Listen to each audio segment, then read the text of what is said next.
और इसमें जो है जो टोटल नंबर ऑफ मंत्रास हैं वो 21 हैं। और इसमें योग के चतुरंग योग की बात की गई है। आसन प्राणायाम को यहाँ पे प्राण संरोध कहा जाता है, ध्यान और समाधि। और इसमें योग के 4 प्रकार बताए गए हैं, मंत्र, लय, राज, हठ।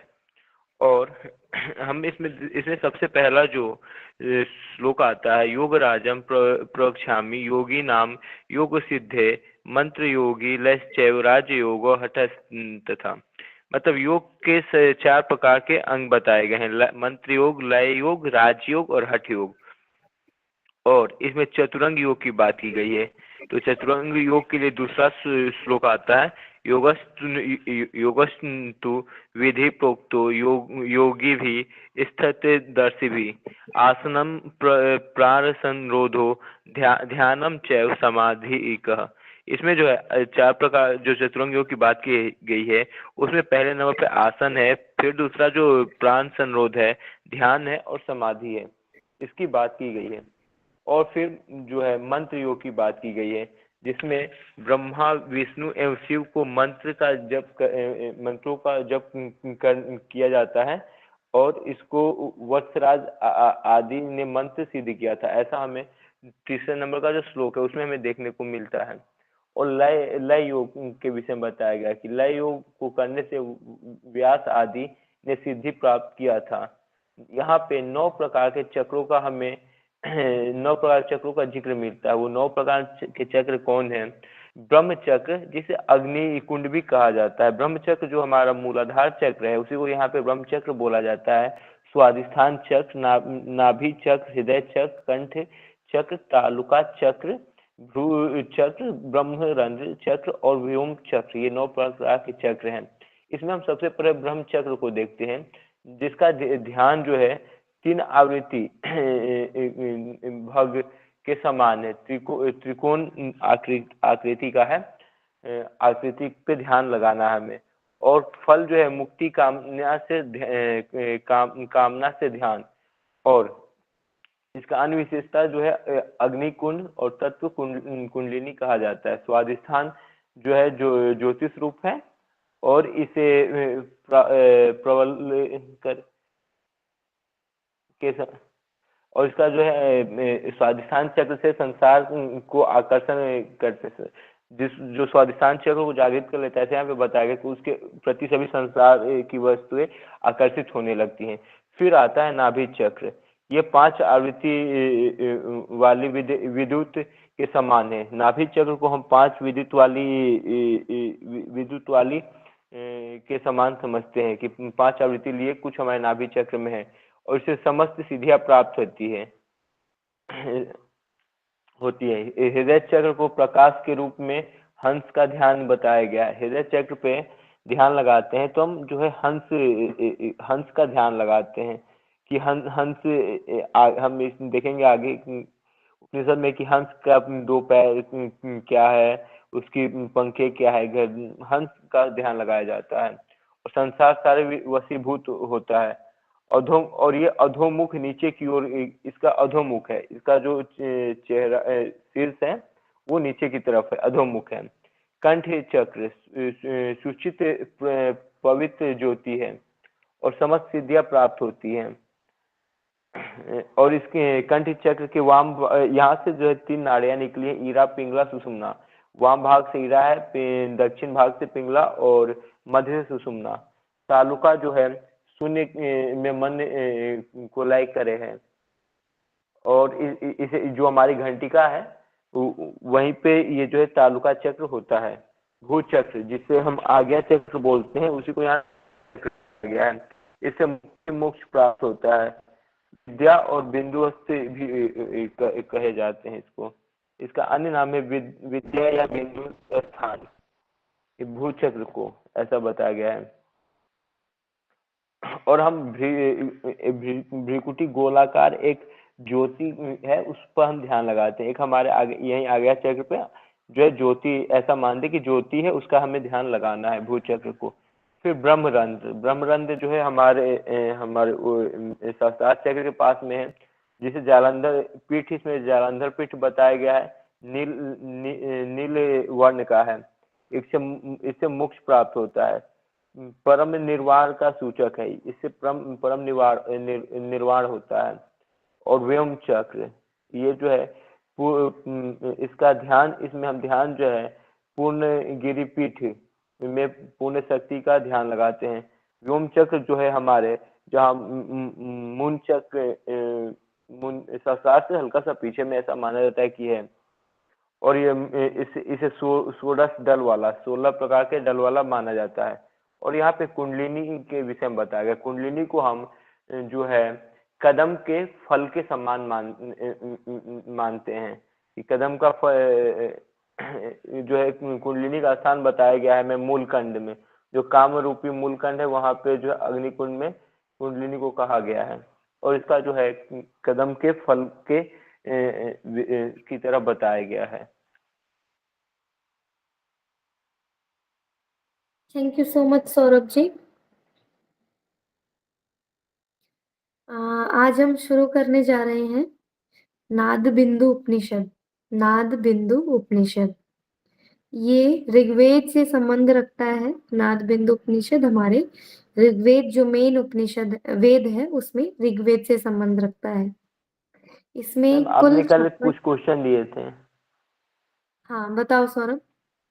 मैम आपने बोला था कि मतलब जो हठयोग टेक्स्ट है उनमें देख के ना कि किसमें जो है चतुरंग योग की बात की गई है। तो मैम जो है ना, ये हथ रत्नावली में जो है चतुरंग योग की बात की गई है। और योग बीज में भी बात की गई है। ये मैं मैम और बता दूं। हठ रत्नावली में इस जो चारों योग है उसको महायोग के नाम से संबोधित हाँ, किया गया है। महायोग दो योग के नाम से संबंधित किया गया है। तो आप बता रहे हैं हठ तो रत्नावली में भी है, हठ प्रदीपिका देखो, में है, हाँ, शिव संहिता में है। शिव संहिता में है और घिरण संहिता योग गोरख बीज, संहिता में। नहीं नहीं, मैम घेरा संहिता नहीं, योग बीज।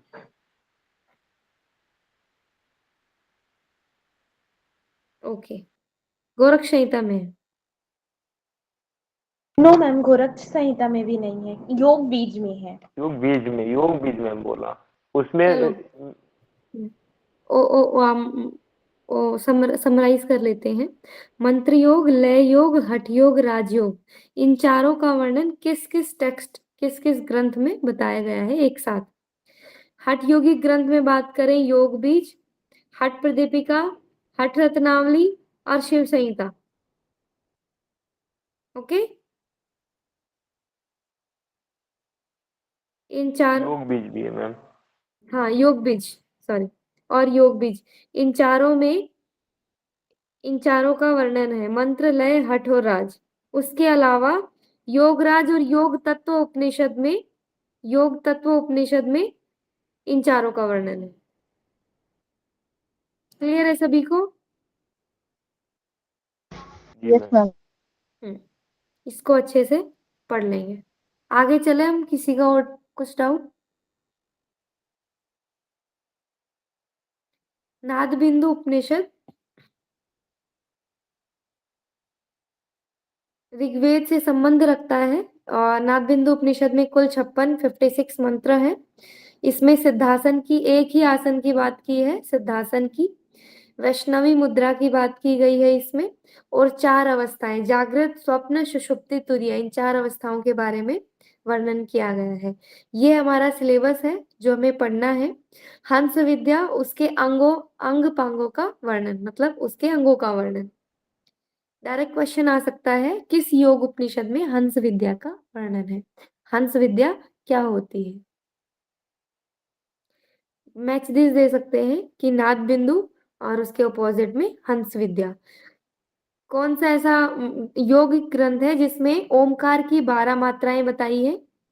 12 मात्राएं और उनकी कलाएं बताई हैं, कला, उनके देवता बताए गए हैं।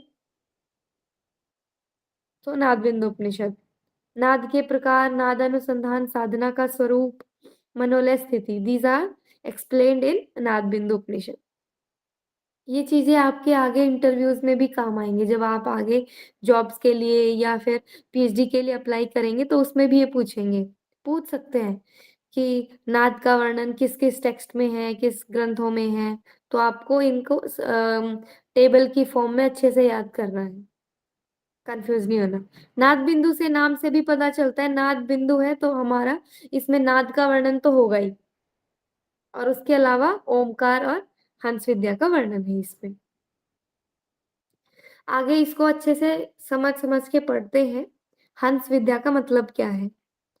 ओमकार को, ओमकार जो हमारा शब्द है उसको हंस रूपी बताया है। मतलब अगर आप हंस को समझ लो, हंस ही एक तरीके से ओमकार है हमारा, ये इन्होंने बताया है। इन्होंने क्या बताया है कि आकार में टोटल जो ओमकार है, टोटल ओमकार में 4 मात्राएं होती है, अकार, उकार, मकार और लास्ट में अर्धमात्रा। अकार, उकार, मकार और अर्धमात्रा, ये 4 मात्राएं होती है। इन 4 मात्राओं से मिलकर ओमकार बनता है। अब ये कह रहे हैं, अब ओमकार को आप हंस की तरह समझो, हंस की तरह समझ के इसको याद करो। तो हंस, अब जैसे मेरे को देखो एक बार, एक हंस बैठा है, उसका दाया पंख अकार है, बाया पंख मकार है, उकार है, सॉरी, अकार उकार, राइट लेफ्ट। हंस का दाया पंख अकार, बाया पंख उकार, और पीछे पूंछ मकार, और हेड अर्धमात्रा जो चौथी मात्रा है। अब इसको कैसे याद करोगे? अकार, उकार, मकार और अर्धमात्रा, दैट्स इट, इतना ही है इसमें। ये पहले श्लोक में बताया है, ओम अकारो दक्षिणः, अकारो दक्षिणः राइट, उकार स्तुतरः स्मृतः लेफ्ट, मकारम पृच्छामि पीछे, पृच्छामि त्याहुर, अर्धमात्रा तु मस्तकम, अर्धमात्रा मस्तकम शिरः, सिर को अर्धमात्रा बताया है। क्लियर? ये हंस के प्रतीक बताए हैं, ओमकार को हंस माना है इन्होंने, ठीक है। इसमें लिखा है ओमकार रूप हंस का रूप है, ओमकार को हंस रूपी बताया है। क्लियर? आगे चलते हैं। सेकंड श्लोक में बताया है, इसके गुण बताए हैं। अब ओमकार का ही गुण बताया है, पर हंस को समझा के बताया है कि आप हंस में देखो वही चीज। अब क्या बताया है हंस में, कि हंस के जो दोनों पैर हैं, दोनों पैर, राइट लेफ्ट नहीं बताया है, दोनों पैर रजोगुण और तमोगुण को डिफाइन कर रहे हैं। या हंस के दोनों पैर रज और तमोगुण है, उसका बीच का शरीर सत्व गुण है, और उसका राइट आई दक्षिण, राइट आई धर्म है और लेफ्ट आई अधर्म है। कैसे याद करेंगे? दोनों पैर रजोगुण तमोगुण, बॉडी सत्वगुण, दाई आंख धर्म और अधर्म, राइट लेफ्ट धर्म अधर्म, ये बताया है सेकंड श्लोक में। पादादिकम गुणास्तस्य शरीरम, हमारा जो पूरा शरीर है, ओमकार जो पूरा है वो गुणों से मिलकर बना है। ओमकार जो पूरा है वो गुणों से मिलकर ही बना है। सॉरी। अब हंस की पूरी शरीर को समझेंगे, जो हमारा पूरा शरीर है, हंस का पूरा शरीर है, वो गुणों से मिलकर बना है। कैसे? जो हमारा उसके राइट दोनों पैर रजोगुण तमोगुण, बॉडी सतोगुण, और राइट लेफ्ट धर्म अधर्म, ठीक है।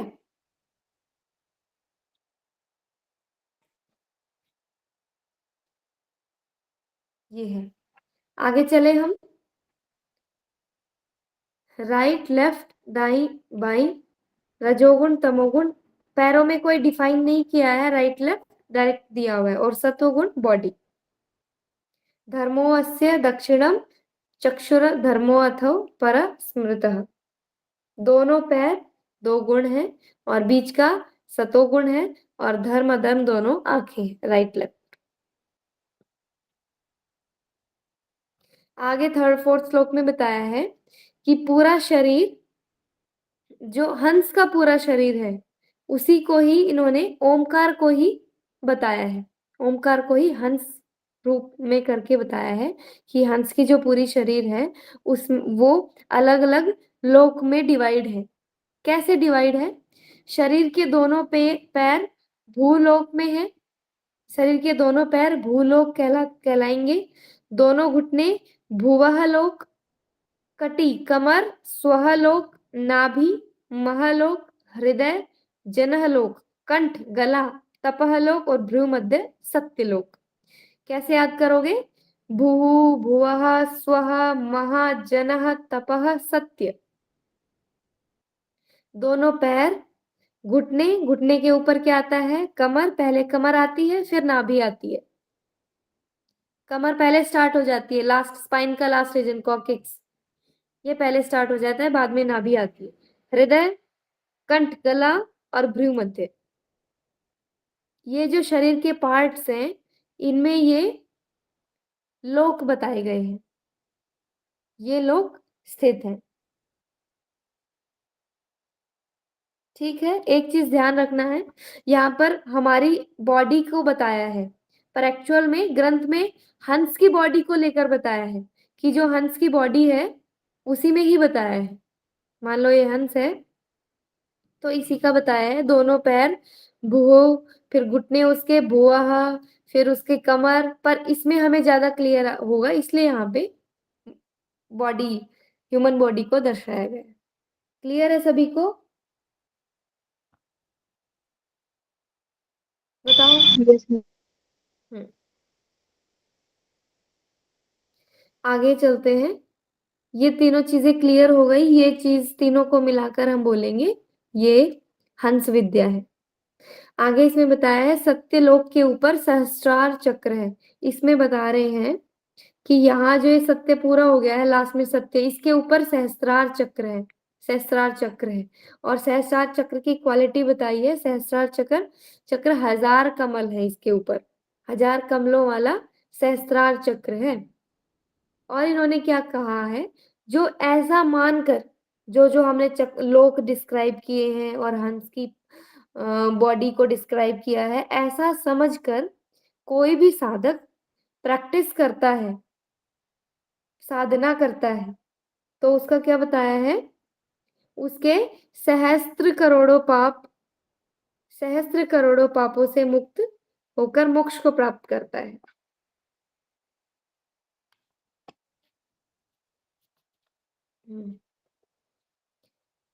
उसके सहस्त्र करोड़ों पापों से मुक्त होकर मोक्ष को प्राप्त करता है वो।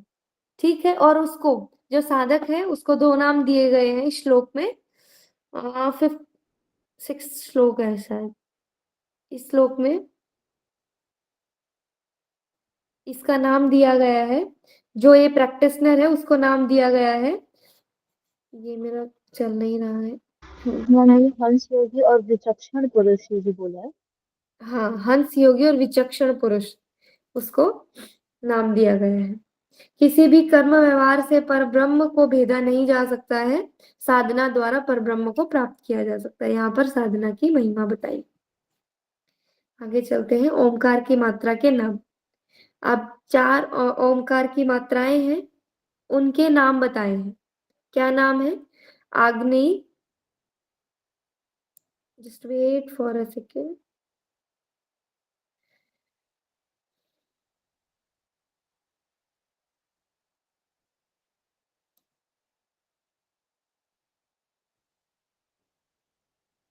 ओके।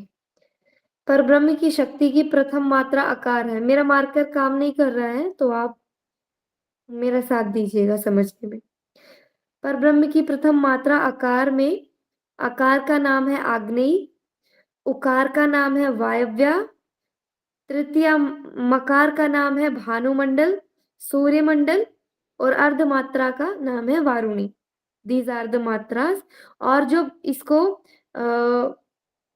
स्लैश देके जो दिया हुआ है ये देव है। आकार में अग्नि देवता वास करते हैं, उकार वायु देव, मकार में सूर्य देव और अर्ध मात्रा में जल देव। तो इनके मैसेजेस भी आ सकते हैं सामने, देवता भी पूछे जा सकते हैं और इनकी मात्राओं का नाम भी पूछा जा सकता है। आग्नेय, वायव्य, भानुमंडल और वारुणी। कैसे याद करेंगे? धरती में सबसे पहले आग जलती है, धरती के ऊपर सरफेस पर आग जलती है, उसके ऊपर वायु घूमती है, उसके ऊपर सूर्य देवता होते हैं और उसके ऊपर जल देवता होते हैं। ऐसे समझेंगे, जल चारों ओर यूनिवर्स में जल है, ये समझने के परिप्रेक्ष्य में आपको बता रही हूं मैं। अग्नि, वायु, सूर्य और जल देवता। ओके। पर ब्रह्म की शक्ति, ये मात्राएं आ उमा इन तीनों कलाओं में निश्चित रूप से प्रतिष्ठित है। जो ईश्वर की जो शक्ति है वो इन तीनों कलाओं में प्रतिष्ठित है, इसमें ही सीमित है। चारों कलाएं इसमें बोलेंगे, आ उमा और अर्धमात्रा। इस महाशक्ति को ओंकार नाम दिया गया है। इसी को धारण आदि के द्वारा जानना चाहिए, धारणा आदि के द्वारा जानना चाहिए। धारणा मतलब किसी एक ऑब्जेक्ट, एक बिंदु पर ध्यान देना। तो ये एक ऑब्जेक्ट, एक बिंदु क्या है यहाँ पर? जो भी हमने अभी पढ़ा है उस चीज को समझना, उस चीज को समझ कर हमें साधना करना, प्रैक्टिस करना। दैट्स द, उसे क्या दिया गया है? धारणा आदि के द्वारा जानना चाहिए। नाद बिंदु उपनिषद के अनुसार ओंकार को जानने की जो यौगिक तकनीक है उसको धारणा नाम दिया गया है। मतलब पूरा इसमें धारणा के बारे में बताया है। अभी जो साइंटिफिक रिसर्चेस हो रही हैं उसमें धारणा को अगर देखा जाए तो माइंडफुलनेस बोला गया है। जब आप माइंडफुलनेस की स्टडीज पढ़ेंगे तो आपको समझ आएगा कि mindfulness is exact is same as धारणा। तो उसको मॉडर्न परिप्रेक्ष्य में उसका माइंडफुल नाम दे दिया गया, पर एग्जैक्ट में धारणा है एंशिएंट के अकॉर्डिंग। ओके। आगे है ओमकार की 12 मात्राएं। ओमकार की 12 मात्राओं की वजह से इसे 12 कलाओं से युक्त बोला गया है। क्वेश्चन आ सकता है, ओमकार को 12 कलाओं से युक्त किस ग्रंथ में बोला गया है? पहला क्वेश्चन। ओमकार की चारों मात्राओं में से हर एक मात्रा, जो 4 मात्रा है, अकार उकार मकार अर्धमात्रा, इन चारों के 3-3 कला होती है, 3-3 कला है। कला और कला दोनों बोला गया है, काल, कला और काल दोनों बोला गया है कि ये जो 3-3 है ये कला भी है और काल भी है। ठीक है। मात्राएं, ये मात्राएं हो गई और ये इसके सामने इसके नाम हो गए। प्रथम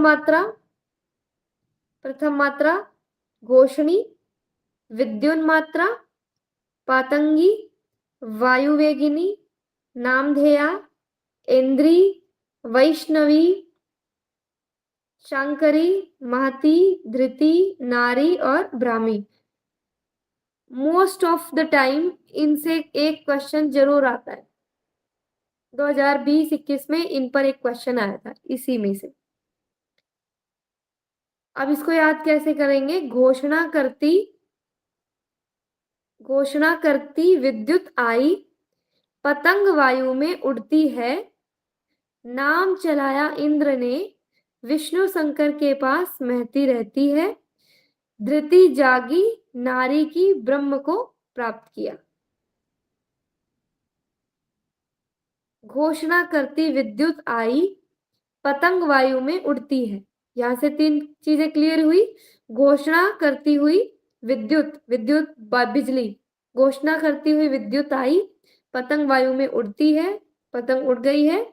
नाम चलाया इंद्र ने, इंद्र भी ऊपर रहते आसमान में। नाम चलाया, नामधेया, नाम चलाया इंद्र ने, विष्णु शंकर वैष्णवी शांकरी के पास मैती रहती है। मैती कोई नाम है किसी का, मैती रहती है। धृति जागी नारी की ब्रह्म को प्राप्त किया। धृति जागी नारी को कि ब्रह्म को प्राप्त हुआ किया। इस तरीके से आप इन नामों को याद कर लेंगे। डेफिनेटली यहाँ पर पूछा जाता है नाम, ऐसे बोलते हैं सीक्वेंस में लगाओ, घोषणी, पातंगी, इंद्री, शंकरी, इनको सीक्वेंस में लगाओ, असेंडिंग डिसेंडिंग ऑर्डर। मात्राएं भी पूछ सकते हैं कि प्रथम मात्रा की जो अकार है उसकी कौन कौन सी मात्राएं हैं, प्रथम द्वितीय तृतीय, उनका नाम क्या क्या है। अर्ध मात्रा है, उनकी 3 मात्राएं कौन कौन सी है, धृति, नारी, ब्राह्मी। तो ये आपको पता होना चाहिए। मात्राओं में मात्राओं में प्राण त्यागने पर पद की प्राप्ति होती है। इन मात्राओं में अगर आप अपना प्राण त्यागते हैं तो उससे आपको किस पद की प्राप्ति होती है ये बताया है। जैसे प्रथम मात्रा घोषणी नामक जो है, अगर उसमें आप अपने प्राण को त्यागते हैं तो उसमें चक्रवर्ती सम्राट की आपको प्राप्ति होती है, चक्रवर्ती सम्राट की उपाधि प्राप्त होती है। द्वितीय मात्रा में यक्ष, यक्ष जो भगवान है उसकी प्राप्ति होती है। थर्ड में विद्याधर के रूप में आपको प्राप्ति होती है। गंधर्व के रूप में आप जन्म लेते हैं। तुषित नामक देवों के साथ चंद्रलोक में सम्मानित किए जाओगे आप, अगर आपने पंचम नामधेय में अपना प्राण त्यागोगे तो। देवराज इंद्र के समान पद की प्राप्ति होगी, वैकुंठ धाम की प्राप्ति होगी, रुद्रलोक की प्राप्ति होगी, और इसी तरीके से आप एक 1 by 1 आप लोकों को कवर करते जाओगे। महा, ध्रुव, तपह और ब्रह्मलोक, इनको प्राप्त करते जाओगे। ठीक है, just wait for a second.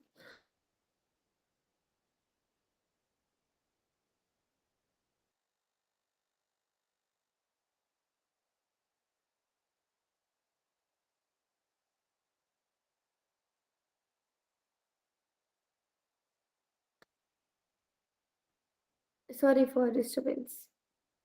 Okay, so ये मात्राओं में प्राण त्यागने की पद बताई गई है। इनको भी आपको याद करना है कि सबसे पहले कोई सम्राट बनता है, उसके बाद में उसको यक्ष की प्राप्ति होती है विद्याधर के रूप में, गंधर्व के रूप में, तुषित नामक देवता, देवराज इंद्र, वैकुंठ धाम, और उसके बाद 7 के बाद इजी हो जाएगा थोड़ा याद करना, वैकुंठ धाम के बाद रुद्र, महाजनः, तपः, ब्रह्म। क्लियर? ये हमारी ओमकार की 12 मात्राएं। आगे है प्रारब्ध कर्म। क्या होते हैं प्रारब्ध कर्म? विगत जन्मों में किए हुए कर्म, जो पहले आप जो कर्म कर चुके हो, उन्हीं कर्मों को प्रारब्ध कर्म कहा जाता है। जगत का उपादान कारण क्या है? आत्मा, मतलब आत्मा ही मेन कारण है, इससे जगत चल रहा है। जैसे मिट्टी के द्वारा निर्मित पात्रों का उपादान कारण मिट्टी है, उसी प्रकार जगत का उपादान कारण आत्मा है। तो अलग अलग ग्रंथों में अलग अलग बताया गया है, किसी में पर ब्रह्म को बताया है, किसी में गुणों को बताया है, यहाँ पर आत्मा को बताया है उपादान कारण। नेक्स्ट है नाद ध्वनि। नाद ध्वनि, सिद्धासने स्थितो, कैसे नाद आपको सुनना है ये श्लोक याद कर लेंगे, कोशिश करेंगे। सिद्धासने स्थितो योगी मुद्राम संध्या वैष्णवीम शृणुयाद क्षणे कर्णे नाद मंत्र गतम सदा। किस आसन में बैठना है? सिद्धासन में। कौन सी मुद्रा लगानी है? वैष्णवी। वैष्णवी मुद्रा यहाँ पर शांभवी मुद्रा है। तो क्वेश्चन पूछ सकते हैं शांभवी का दूसरा नाम क्या है? वैष्णवी। वैष्णवी मुद्रा जो है वो नाद बिंदु उपनिषद में वो उसको किस तरीके से किया जाता है? शांभवी की तरीके से किया जाता है। नाद का श्रवण किस कान से होगा? दाहिने कान से होगा। किस आसन में बैठ के होगा? सिद्धासन में बैठ के होगा। इस प्रकार नाद का अभ्यास बाह्य ध्वनियों को आवृत कर लेता है। इस प्रकार नाद को किया गया अभ्यास बाह्य ध्वनियों को आवृत कर लेता है, मतलब बाह्य ध्वनियों को बाहर ही कंट्रोल कर लेता है। इस तरह योगी पक्ष एवं विपक्ष को जीतकर योगी तुरीयावस्था पद प्राप्त कर लेता है। किस अवस्था को? तुरीयावस्था को प्राप्त कर लेता है। ठीक। Next, this is the most important part, नाद की ध्वनि। ये हमने और भी किस ग्रंथ में पढ़ा है पहले? मैम घेरन संहिता में पढ़ा था। Very good. I think ma'am mostly में भी पढ़ा है, हठ योग का भी। हठ प्रदीप का भी, हठ योग और घेर संहिता में पढ़ा है। मैंने अभी योगराज उपनिषद में भी पढ़ा था। हाँ, नाद पढ़ा है। ये जो ध्वनिया है, समुद्र में एक भेरी, ये नहीं है, ये सिर्फ घेरन संहिता में। ठीक है, अभ्यास की प्रारंभिक अवस्था में यह नाद की विभिन्न तरह से सुनाई देती है। यह नाद जो हमें सुनाई देता है वो अभ्यास के बिगिनिंग में अलग अलग टाइप से सुनाई देता है।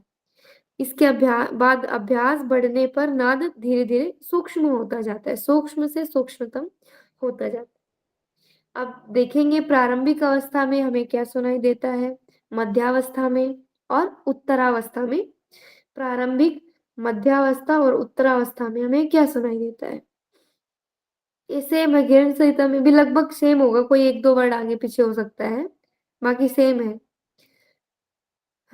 समुद्र, मेघ, भेरी, समुद्र, मेघ, भेरी और झरने की ध्वनि। मृदंग, घंटा और नगाड़े की ध्वनि। किंकिणी, वंशी, वीणा, भ्रमर की ध्वनि के समान मधुर नाद सुनाई देते। कैसे याद करोगे? सोचो, सबसे पहले आपने जिंदगी में समुद्र को देखा, समुद्र के बाद आपने मेघ, बादलों को देखा और बादलों से झरने निकलते हैं। समुद्र से मेघ, भेरी और झरना। मध्यावस्था, मृदंग, मृदंग, घंटा और नगाड़ा। अब इसको महसूस करते जाएंगे कि हम सूक्ष्म से सूक्ष्मतर की तरफ बढ़ रहे हैं। मृदंग, मृदंग, घंटा, नगाड़ा, अब और सूक्ष्म हो जाएगा। किंकिणी, किंकिणी वंशी, बांसुरी की तरह ही होता है किंकिणी। वंशी, वीणा और भ्रमर, भ्रमर और सूक्ष्म हो जाता है। नाद स्थूल से सूक्ष्मतर होता है जैसे जैसे अभ्यास बढ़ता है। ठीक है, तो इस तरीके से आपको ये याद करना है। सबसे तेज आवाज समुद्र की है, समुद्र से मेघ, बेरी, झरना, फिर आता है आपका मृदंग, घंटा और नगाड़ा, किंकिणी, वंशी, वीणा, भ्रमर। क्लियर? आगे आगे इसमें बताया है नाद के दो प्रकार। नाद के दो प्रकार बताए हैं, सूक्ष्म नाद और घन नाद। सूक्ष्म अति मंद और घन अभेद ध्वनि। इसको और बताया, डिफाइन किया। सूक्ष्म नाद तो हमारा अति मंद हो गया, जो हमें लास्ट में सुनाई दिया है, वंशी, वंशी, वीणा, भ्रमर, उस तरीके से। और घन नाद होता है अभेद, वो सुनाई भी नहीं देता है। साधक का मन सर्वप्रथम जहाँ कहीं किसी भी सूक्ष्म अतिमंद अथवा घन नाद अभेद्य ध्वनि में लगता है, उसको मन को वहीं केंद्रित करना चाहिए। उसे चित्त तन्मय विलीन होने लगता है, उससे चित्त जो है वो विलीन होने लगता है। सबसे पहले आपको स्थूल स्थूल नाद में फोकस करना है, स्थूल नाद को सुनने का अभ्यास करना है। उसके बाद धीरे धीरे आप सूक्ष्मतम नाद पे आएंगे, अतिमंद, और उसके बाद घन नाद। घन नाद होता है अभेद्य ध्वनि, जिसमें आप भेद नहीं कर पाओगे, आपको सुनाई दे रही है पर आप समझ नहीं पाओगे ये कैसी ध्वनि है। That's the very lowest, sorry, highest stage of नाद, नॉट हाईएस्ट, उसके बाद में तो बिल्कुल सुनाई ही नहीं देगा आपको। तो घन नाद अभेद्य ध्वनि होती है जिसमें आपको सुनाई नहीं दे रहा है।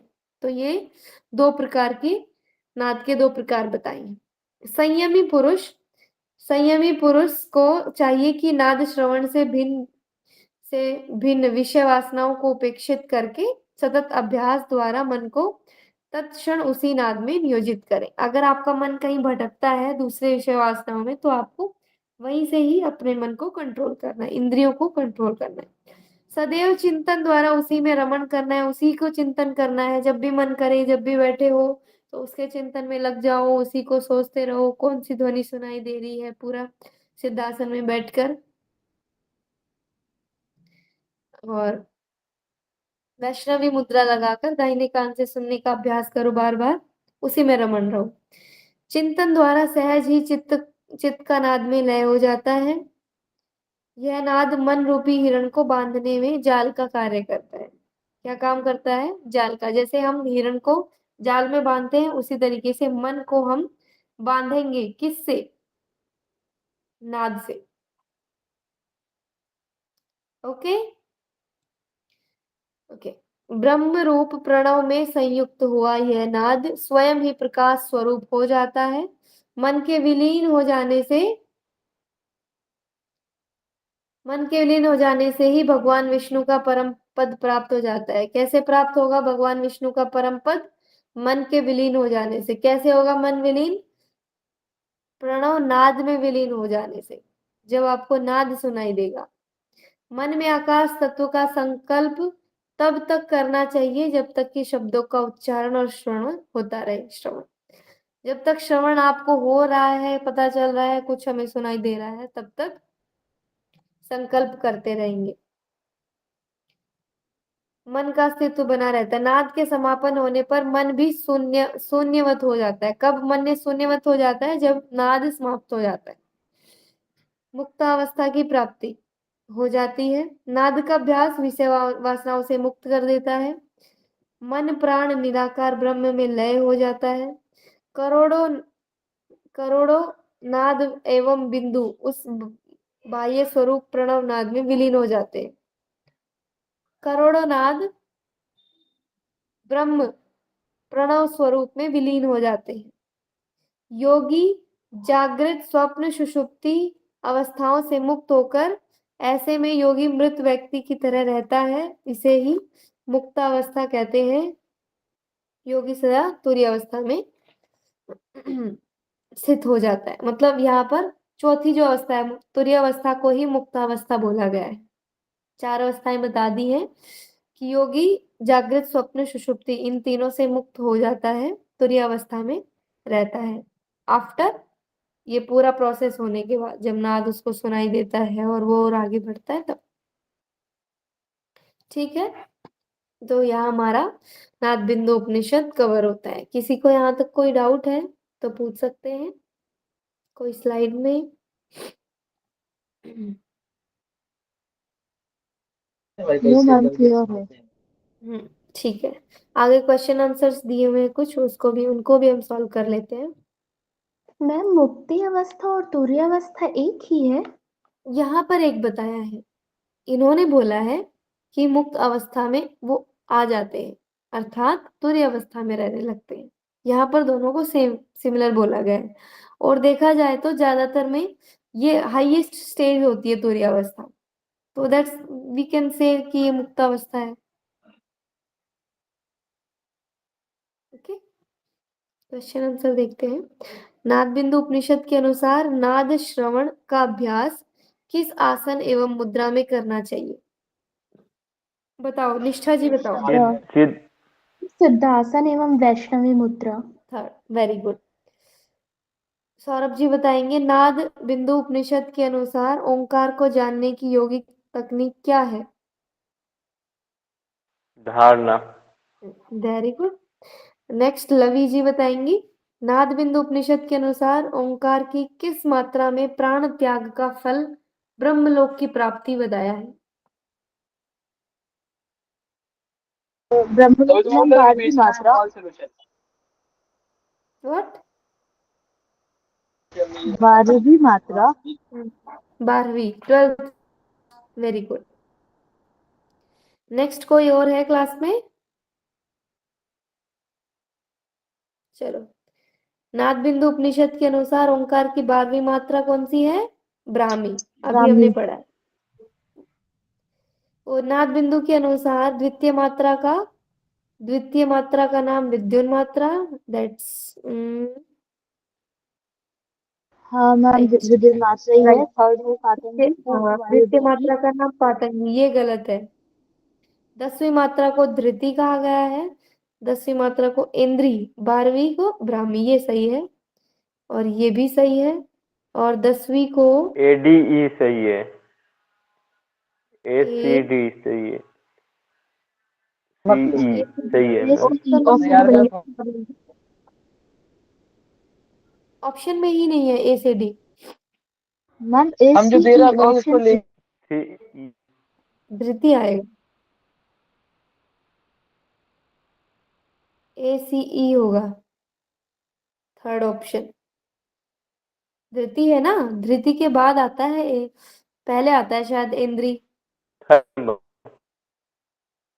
महाजना तप इंद्री, पहले धृति है। हम सही है, थर्ड है, ठीक है। ACE 10वीं मात्रा धृति है।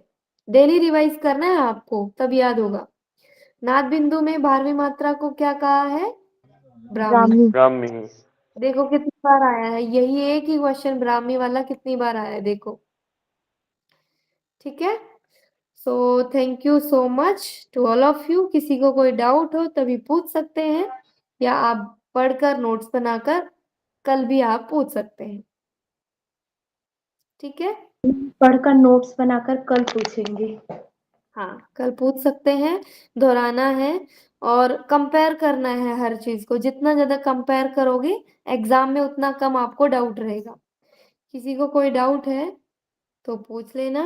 कोई अभी किसी को समझ नहीं आया कुछ? अभी ठीक है सब? Yes ma'am. समझ आ गया ना सबको? जी मैम। हम्म, ठीक है भाई।